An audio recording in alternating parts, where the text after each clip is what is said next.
भारत जोड़ो यात्रा का 30 जनवरी को श्रीनगर में होगा समापन। सीएम सुखविंदर सिंह सुक्खू होंगे शामिल। शिमला से श्रीनगर के लिए रवाना हुए सीएम।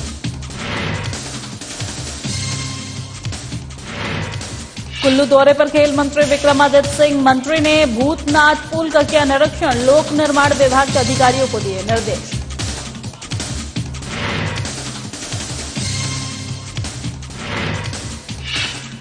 मंडी में कांग्रेस अध्यक्ष योगेश पटियाल ने की प्रेस कॉन्फ्रेंस। विधायक अनिल शर्मा के बयान की कड़ी निंदा। कहा, नेता कौल सिंह पर टीका टिप्पणी करना गलत। हिमाचल प्रदेश में बर्फबारी को लेकर येलो अलर्ट जारी। 29 और 30 जनवरी को बदलेगा मौसम। ऊंचाई वाले इलाकों में होगी बर्फबारी। और नगर परिषद बद्दी में लापरवाही आई सामने। बसंती बाग में रोड पर गंदगी का आलम। राहगीरों और स्थानीय लोगों को हो रही परेशानी। नमस्कार, स्वागत है हिमाचल प्रदेश के हमारे इस खास बुलेटिन में। मैं हूं आपके साथ दिव्या सिंह। खबरों की शुरुआत करते हैं। राहुल गांधी की ओर से शुरू की गई भारत जोड़ो यात्रा का समापन 30 जनवरी को श्रीनगर में होने जा रहा है और जिसमें कई बड़े नेता भी शामिल होंगे। हिमाचल के मुख्यमंत्री सुखविंदर सिंह सुक्खू भी इस समापन समारोह में शिरकत करेंगे। मुख्यमंत्री सुखविंदर सिंह सुक्खू आज शनिवार को शिमला से श्रीनगर के लिए रवाना हो गए हैं, जो रविवार को भारत जोड़ो यात्रा में शामिल होंगे और 30 जनवरी को समापन समारोह में भी मौजूद रहेंगे। मुख्यमंत्री सुखविंदर सिंह सुक्खू ने कहा है कि राहुल गांधी ने देश की एकता और अखंडता के लिए भारत जोड़ो यात्रा शुरू की है और इस यात्रा से कांग्रेस विचारधारा को आगे बढ़ाने में राहुल गांधी ने संजीवनी देने का काम किया है।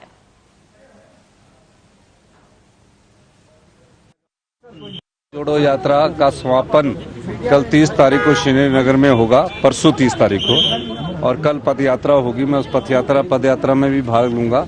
भारत जोड़ो नफरत छोड़ो यात्रा एक सफल अभियान राहुल गांधी जी ने देश की एकता और अखंडता के लिए चलाया। उसमें हम खुद शामिल होने के लिए जा रहे हैं। सर, आपको लगता है कि जो ये यात्रा, जिस तरह से एक लंबी यात्रा चली, इसका रिस्पॉन्स पॉजिटिव रहा, कांग्रेस के लिए एक संजीवनी बनने वाली है ये यात्रा? देखिए, कांग्रेस पार्टी की विचारधारा एक बहुत बड़ी विचारधारा है और राहुल गांधी ने उस विचारधारा को में संजीवनी का कार्य किया है। हम सब लोग कांग्रेस पार्टी के कार्यकर्ता राहुल गांधी जी के इस प्रयास का बहुत बहुत धन्यवाद करते हैं कि जब उन्होंने पाया कि कहीं प्रकार से लोगों के साथ जो नफरत की भावना इस समाज में पनप रही है उसको कम किया जाए, तो उस संदर्भ में कश्मीर से कन्याकुमारी तक की कन्याकुमारी से कश्मीर तक की उन्होंने भारत जोड़ो यात्रा शुरू की गई। वो एक ऐसे व्यक्ति है जो 2 प्रधानमंत्रियों के, एक के पोते और दूसरे के बेटे हैं। और अब खबर शिमला से है, जहां पर सीपीएस और मंत्रियों के बीच का विवाद फैसले लेने को तैयार को लेकर सामने आने लगा है। हाल ही में सीपीएस बनाए गए राम कुमार ने निजी कंपनियों में भी सरकारी रोजगार देने की एक बात कही थी और आज इस पर सफाई देते हुए उद्योग मंत्री हर्षवर्धन चौहान ने कहा है कि निजी क्षेत्र में रोजगार देने का अधिकार सरकार को नहीं है। उन्होंने कहा कि सरकार सिर्फ ये सुनिश्चित करेगी कि प्रदेश में लगने वाले उद्योगों में हिमाचल के लोगों को 80% रोजगार अवश्य मिले। वहीं उन्होंने कहा है कि सरकार 5 साल में 1 लाख रोजगार अपने वादे के अनुसार देगी। दरअसल बीजेपी कॉन्फ्रेंस पर 1 लाख रोजगार हर साल देने का वादा निभाने की बात कहकर पलटवार कर रही है। आज जो ये प्रेस कॉन्फ्रेंस बुलाई है इसलिए कि मुझे मीडिया के बहुत सारे लोगों का फोन आए हैं और कुछ इंडस्ट्रीज हाउसेस के भी, चेंबर ऑफ कॉमर्स और उन लोगों के भी हाउस आए हैं। एक खबर छपी है कि भाई हिमाचल सरकार जो है वो जो रिक्रूटमेंट है इंडस्ट्रीज में, हिमाचल सरकार रिक्रूटमेंट कर रही है, वो मैं कॉन्ट्रडिक्ट करना चाहूँगा कि सरकार की ऐसी कोई मंशा नहीं है और ना ही ऐसा कोई प्रपोजल जो है विचाराधीन है। और चलिए खबरों में आगे बढ़ते हैं। लोक निर्माण और युवा सेवाएं और खेल मंत्री विक्रमादित्य सिंह ने लोक निर्माण विभाग के अधिकारियों के साथ आज कुल्लू स्थित भूतनाथ पुल का निरीक्षण किया है। उन्होंने लोक निर्माण विभाग के वरिष्ठ अधिकारियों को कंसल्टेंट एजेंसी के साथ 4 फरवरी को बैठक करने के निर्देश दिए हैं। उन्होंने कहा है कि यह मामला लंबे समय से लंबित है। जैसा मैंने अभी मीडिया इंटरेक्शन में पहले कहा था कि ये भूतनाथ ब्रिज की जो प्रॉब्लम चल रही है, इसमें जो क्रैक्स डेवलप हुए हैं उसका निरीक्षण करने के लिए मैं यहाँ पे उपस्थित हुआ हूँ। हमारे विभाग के सारे अधिकारी भी यहाँ पे उपस्थित है, टेक्नोक्रेट्स यहाँ पे उपस्थित है, इंजीनियर्स उपस्थित है और ये बड़ा लंबे समय से ये मसला चल रहा है। मैंने अभी जो हमारे इंजीनियर इन चीफ है उनसे भी बात करी है और एक कमेटी जो है वो 4 तारीख को, जैसा मैंने पहले भी कहा, वो यहाँ पे आ रहे हैं, जिसमें कई कंसल्टेंट्स जो हायर किए गए हैं इसको देखने के लिए, जिन्होंने इसमें एडवाइस किया है नीचे से एक आपका पेयर बनाने के लिए और भी इसमें जो ऑप्शंस है उसको देखने के लिए वो आ रहे हैं। सदर ब्लॉक कांग्रेस अध्यक्ष योगेश पटियाल ने आज मंडी में प्रेस कॉन्फ्रेंस की है, जिसमें उन्हें पत्रकारों को संबोधित करते हुए कहा है कि हाल ही में सदर विधायक अनिल शर्मा ने एक बयान जारी किया है, जिसमें उन्होंने कहा है कि मंडी में हारे हुए नेता विकास के कार्य को नहीं कर पाएंगे। जितने भी विकास कार्य होंगे उनको गति देने में मैं पूर्ण रूप से सक्षम हूं। इस बयान की निंदा करते हुए योगेश पटियाल ने यह भी कहा है कि बीजेपी सरकार में भी वो विधायक थे लेकिन कोई भी विकास कार्य कर नहीं पाए, तो तब क्यों नहीं उन्होंने मंडी सदर में विकास कार्य किए हैं। ये बताना चाहते हैं कि हिमाचल प्रदेश में कांग्रेस पार्टी की सरकार और वर्तमान मुख्यमंत्री जो हैं वो जनता के हितैषी कार्य कर रहे हैं, लोगों के कार्य कर रहे हैं, समाज के सभी वर्गों के कार्य कर रहे हैं। और जहां संगठन की बात है वहां माननीय प्रतिभा सिंह जी जो हैं वो घर द्वार जाकर लोगों को संगठन से जोड़ने का कार्य कर रही है। आज मीडिया में हम ये भी क्लियर करना चाहते हैं कि एक प्रसारित किया जा रहा है बयान के कांग्रेस पार्टी में फूट है, कांग्रेस पार्टी की फूट को उजागर किया जा रहा है।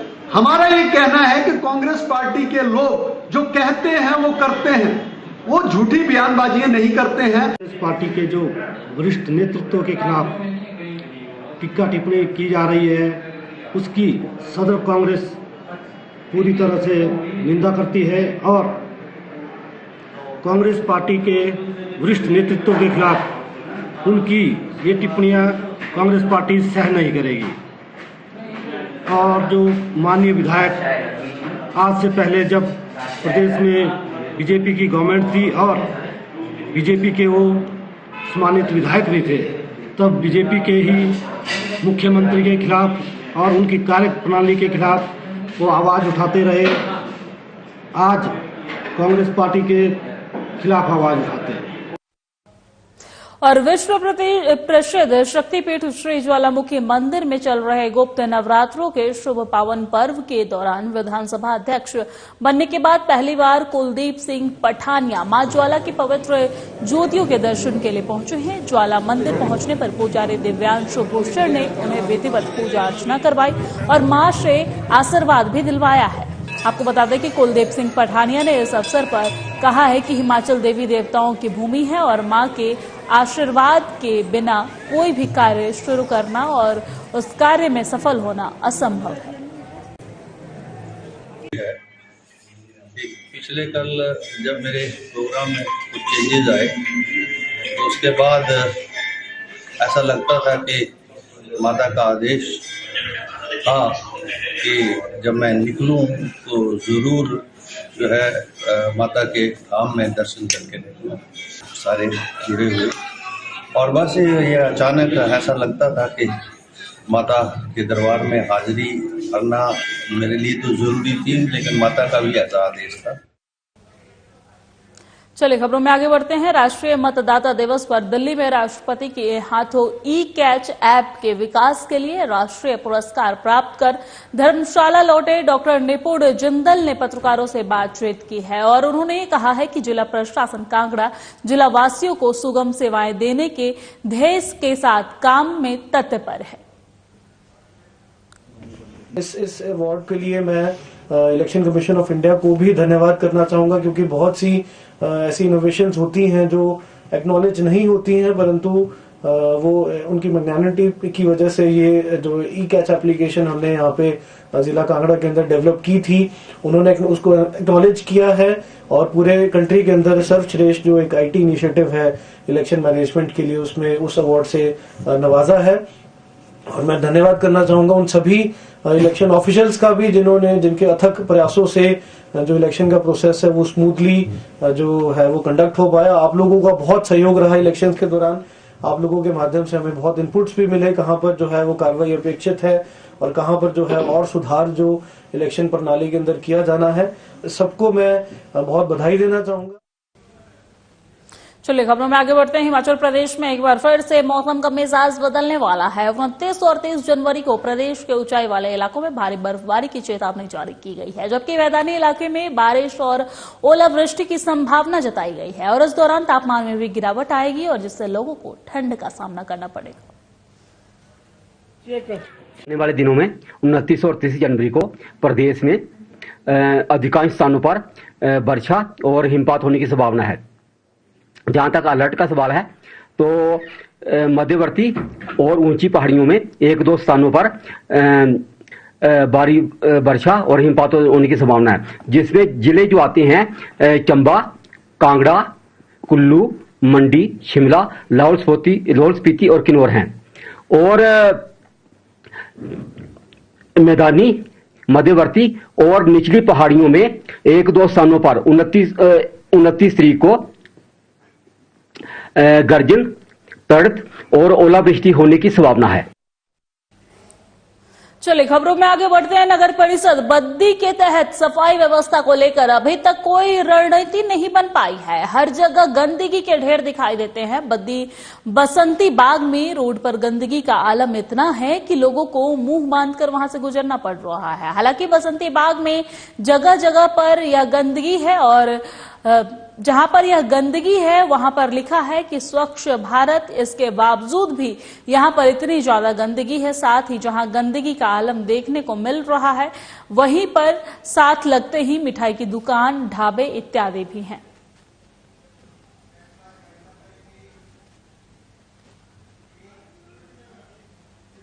और मेरे साथ हिमाचल प्रदेश की खबरों में फिलहाल इतना ही। मुझे दीजिए इजाजत। नमस्कार।